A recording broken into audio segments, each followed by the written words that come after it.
Jo Leute, hier ist Gigi. GG und ehrlich.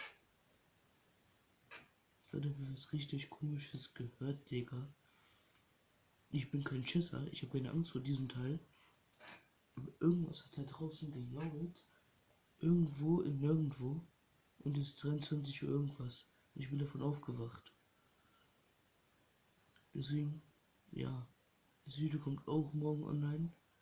Ich würde es euch nur mal gesagt haben. Ich stelle mir das gerade vor, als wäre es hier drin, Alter. Es hat direkt hier neben neben mir ist eine Wand. Und das hat man direkt neben mir gehört da, also hinter der Wand. Oh, meine Augen, Digga. Jo Leute, ich hoffe, es wäre jetzt hier reingegangen. In unsere Wohnung. Ja, ich hätte keine Angst gehabt, aber vielleicht meine Schwester oder so. Aber meine Schwester ist nicht hier, weil sie morgen hier so kommt und alle tot sieht.